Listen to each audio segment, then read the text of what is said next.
Before we get in touch with the unknown, we'll ask the table a few questions. They always do this, you know. They always do it. I told you in bed last night, didn't I? They all got round, listen. They all got round the table. She said, now then, she said, all put your fingertips on the table. Fingertips, dear. She was a big woman. Now... All he needed was a spotlight, like that, and a microphone. And he'd have you roaring with laughter. What about the Spanish dancers, then? I've had that all afternoon next door to me up here, you know. Oh, yes, they've been good. All the castanets going, you know, my head's been going round. All that clicking. I'm sure they've got a bull in there. Shut that door. After shows, you know, we'd sit with him, go out for a meal or sit in the dressing room or whatever, and he would just talk about what happened to him that week and the conversations that he'd had with his sister and this one and that one. And you'd just be crying with laughter. Funniest man in the world. He was just so warm and friendly, and he was like that in real life. You know, like some people, they're not a bit like they are on telly. When you meet them, you're a bit disappointed, aren't you? You think, but he was genuine. In 1923, an unmarried mother, Ethel White, took her newborn son to the Midlands mining town of Nuneaton for adoption. The baby William grew up to become better known as Larry Grayson, but he was always known as Bill to his friends and his new family, the Hammonds. He was brought up as Billy White. He acquired Billy Breen when he went into the clubs, you know, the working men's clubs. Alice and Jim Hammond already had two daughters of their own, May and Flo. Alice Hammond died when Bill was only 6, and the task of bringing him up fell to the elder sister, Flo. She was always by his side, all the way through. An amazing woman. She just looked after the house, looked after him, made sure he, you know, he was always had some supper coming at home when he came home from the clubs.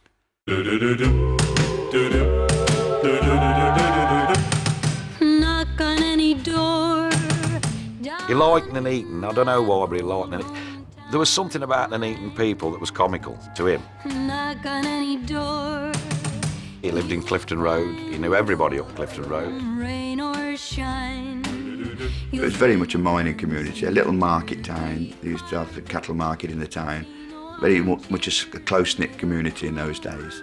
People in and out of each other's houses. I mean, where they lived on Abbey Green, they had the wash houses, so they'd all share a toilet and a wash house in the backyard. When I was very young, I used to get home from school at night and have concerts in a wash house. I lived in a row of houses, a terraced row of houses, and you have these wash houses across the way, you see, and you are common. And I used to have the children go and see these concerts, like an evening with. He first went on the clubs when he was 14. Yes, he was 14, yeah. Because some neighbours had this like little concert party. Yeah. Uncle Alf, wasn't it? The Fairy Lights, it was called. It was lovely. And it was very good. And he used to be sort of interested that they were going out and playing around the local clubs, singing, and Alf was on the piano. And he was sort of interested, and they said, well, why don't you come along one night? Father's got a garden, taken such a pride, cultivated bushes at the bottom just to hide. And sang, for a 14-year-old, a very risque song. Yeah. In the bushes at the bottom of the garden. And the old tomcat takes the tabby next door.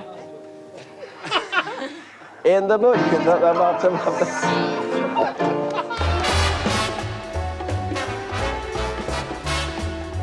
He used to do Chapel End Social Club, the Welfare, which is this club, Ansley Club, all the local clubs in the area. He was a club act, but a special act. I remember seeing him when I was about 11 at a club in Coventry, the Radford Club, and coming on dressed as a woman, and my first thought was, why on earth has my Uncle Bill got a dress on? Very often the first half he would be in drag. Britain's misleading lady was how he was billed, or the reason the troops went east and west.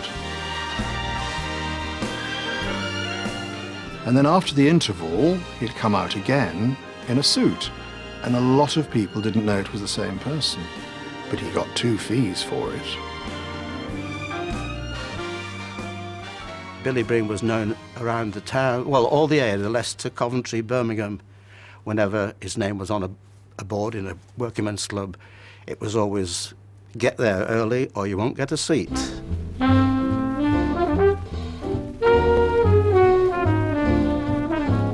You had to be good in them days.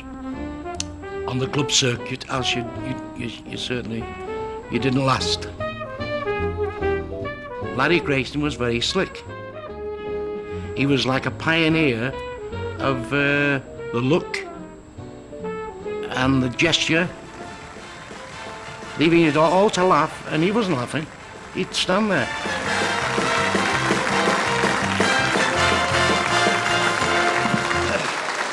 Well, I'm worn out before I start. Well, how are you? Do you know, my legs are killing me. I've been walking about all the week, looking for candles, and shut that door, and... Larry was, I suppose, sexless, really. I mean, he didn't do gay humour or anything like that, but he had this sort of fey world that he inhabited, and he was very camp. I've got ever so giddy. No. I've got my hot flushes coming on me again. It's the time of the year. But you see, the thing is, you see, I've got the worms as well again. Always looked smart. Always had a nice suit on. Always had a nice colour and tile. What a gay day. He used to say to me, to be skint is no crime, but to look skint is unforgivable. What happened today, I was at home, you see, and I was doing my hair and, messing around, and a note came under the bottom of the door. I thought, hello, it's the vicar wanted me to join the choir again, so... I knew when he took that suit off, he looked like a skeleton. In that dressing room, seen him in his underpants, hanging his suit, his coat up. I think, the old song, remember that song, Sparrow in the Treetops?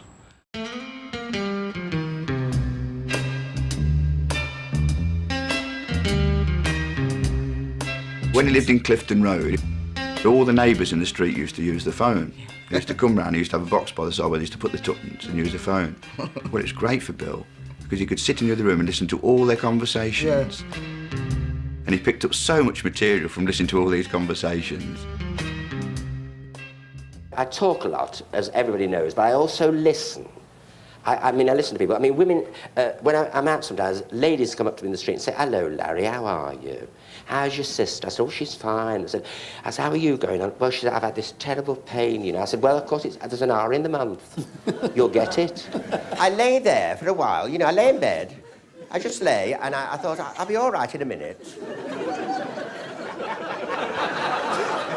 You suffer with it, don't you? I can tell the way you're sitting. His humour was about the small things of life, washing machines, and gossip, really. He was a gossip. He was a gossip comedian. Well, since Slack Alice heard the record, she'd never been sober. She'd never been sober at all. She's out all the time. No, she'll be in the Cock and Trumpet tonight with her legs up. She will. She wears a miniskirt. She does. She wears a miniskirt. The top of her legs are like two bolsters.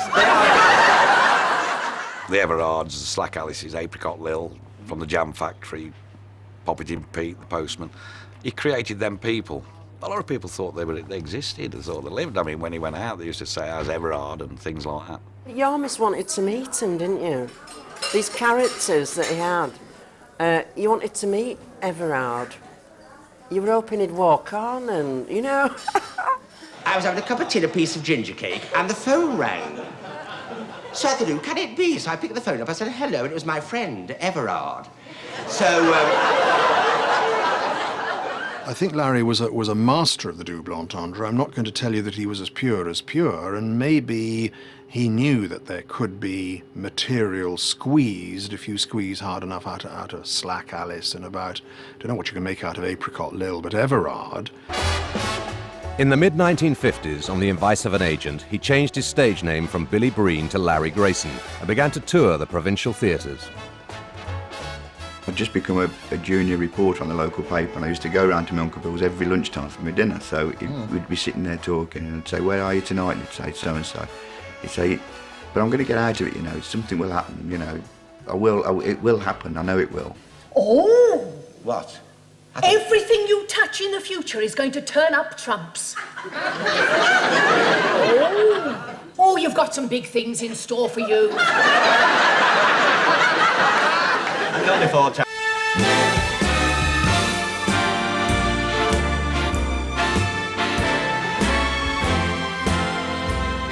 scriptwriter who I knew, who was also sort of manager and performer, Peter Dulay, rang me and said he'd seen this comedian. Would I go out and see him? I said, sure. And we went to a very tired old nightclub in the West End called the Stork Club. On came Larry Grayson in a suit with the chair, and I think he only did about 4 minutes. That's all they needed from him. And I signed him the next morning. And that was when he went into Saturday Variety for ATV.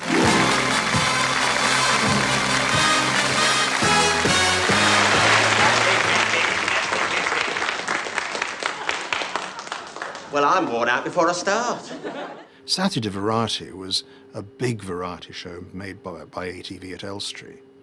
And he was booked for 1 week, and then for the next week, and then for the next week. And Lou Grade rang up and said, where did you find him? Book him for the rest of the series. Why don't you come down? She said, come down, she said, to my caravan. She said, I'll tell you a fortune. For 50 pence, she said, I'll tell you your future, and you can have your ears pierced as well. So I thought, and I've always wanted my ears pierced. I told you, didn't I? The audience response was incredible. People were phoning up saying, oh, where's this person come from? First time he'd ever been on television. Yeah. And, you know, in 1972, you know, everything happened in that 1 year. Oh, boy, I'm lucky. I'll say I'm lucky. This is my lucky day. I'm all in clover. It did take him completely by surprise, really. I want to shout. He was still living in a terraced house in Clifton Road, and he was suddenly told by Peter Dulay, his manager, you're going to have to get yourself a car, you're going to have to get yourself a driver, you're going to have to move upmarket into a bigger house. And all this happened. You know, within 12 months he was a star on television, living in a big house on one of Nuneaton's posh roads with a chauffeur-driven car. Fran just took it all in stride, didn't she? It didn't impress her at all. I mean, to be quite honest, we were bowled over. I mean, the family really couldn't really take it in. It just happened so quickly.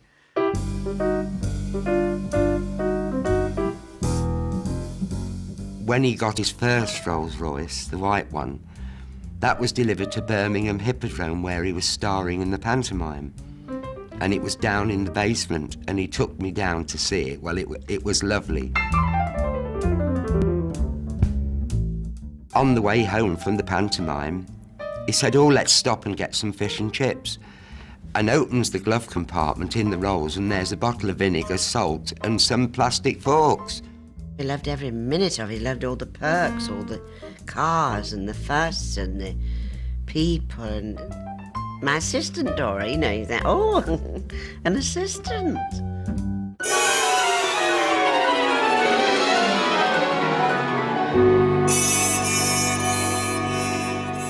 Shut that door.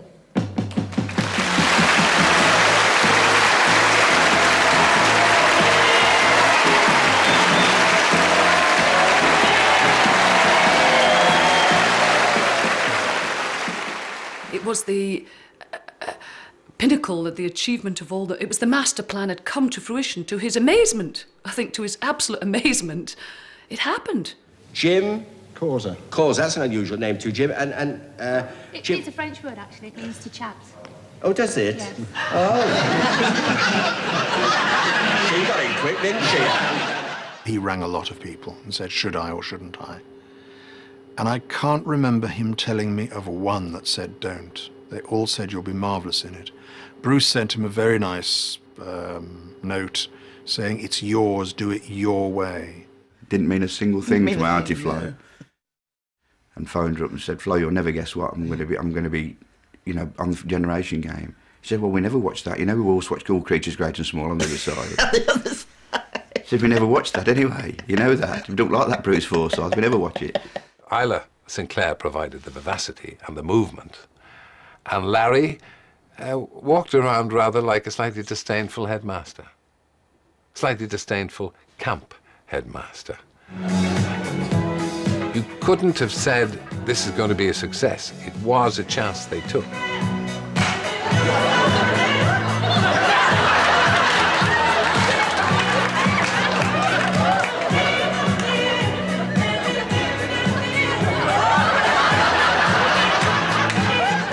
I remember Jean Rook, who was a writer in the Daily, one of the big newspapers anyway, she wrote an article that said, whose peculiar but brilliant idea was it to match this camp comedian with a plainish girl as thin as a stick of Edinburgh rock? You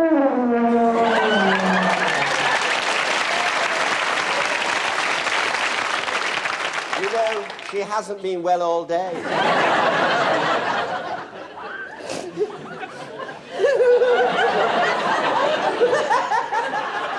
The first recording that was made, when it came to be transmitted, Larry wouldn't sit at home and watch it. He went out and he walked the town and he looked into people's windows to see whether they were watching it or not. And he came back into the house and sat down and the phone started ringing with congratulations. I'm one of these people, you have to tell me. And no matter, I mean, I'm never satisfied with my own performance. I have to keep being told all the time, you know, it's great, you're very good. And if they don't tell me, and then I feel terrible. Really? now I can do it on the, now, innit? Oh, that's it. Oh! He would deliberately put on two left feet and said, oh, I'm just a mess, I can't do this, in order to encourage them and make them feel at home, rather than, well, I can do it, why can't you? And I thought it was such a nice thing to do, where with a little bit of, I mean, if he'd had half an hour's rehearsal, he could have done the dance perfectly, or he could have done the sword dancing brilliantly, or this, that, and the other. You're married to Edwin. Oh, no, you're married... We all make mistakes. There was it's a charm. There's a charm, and you want to protect him.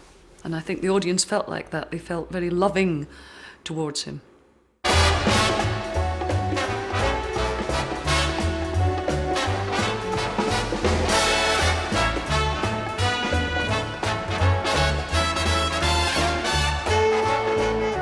Success came very late to Larry Grayson.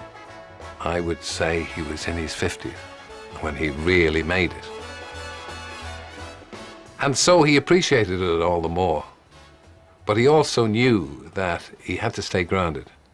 And Nuneaton was his home ground, and that's where he stayed among his friends and the people who loved him the best. He was never one for partying in London. He used to love getting home, didn't he? Loved to get home, yes. Yeah. He used to go down to London to do the Gen game on a Thursday and do it Thursday, Friday, Saturday. And he'd come back on Saturday night, and we always used to be up there waiting for him to come back. Yeah. We used to have a party when he came back then. I used to come back from work, go up the house to see him, and he'd sit at the table and he'd want to know more about what I was doing at the Triumph. You know, how are you? What's it like now? What you been doing today? And how you been? That was all he was interested in. I think Larry was very much of the old school, the old values held hard. You know, he was very much the sort of royalist. He loved the royal family, and he was very upright, and very moral. You know. I can't bear all this getting into bed with everybody. And, But you don't have to get into bed with everybody. No, but it frightens my dog. I mean, when we're on the television, I mean, it starts, you see, and they're always in bed together, you know, and it's awful. I think as far as sex is concerned, Larry was never terribly interested.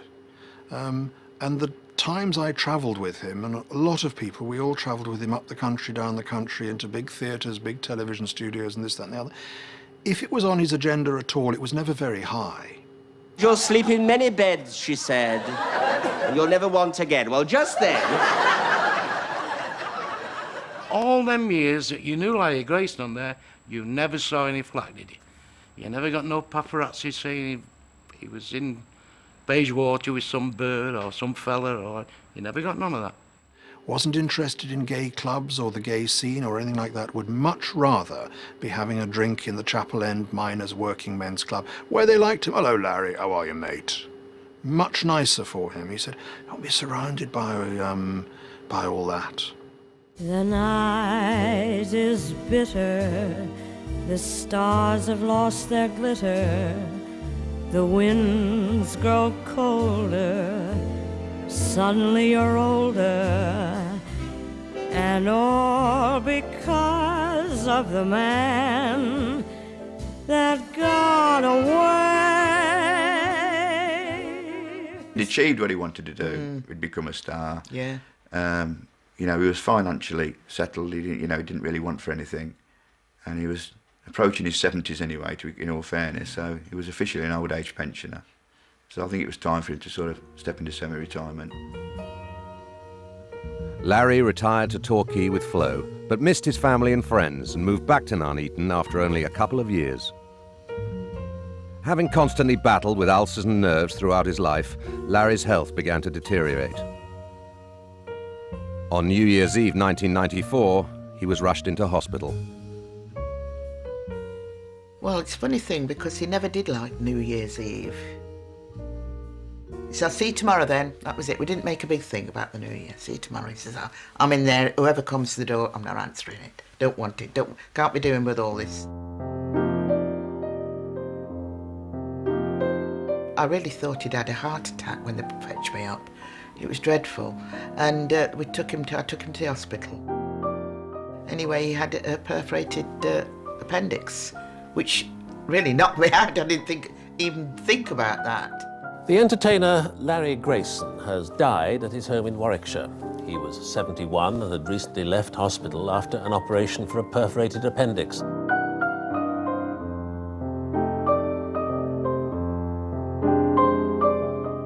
It was the biggest funeral that Nuneaton had ever known, without a doubt. There were crowds outside, it was like a football crowd outside, and the whole service was relayed outside on loudspeakers.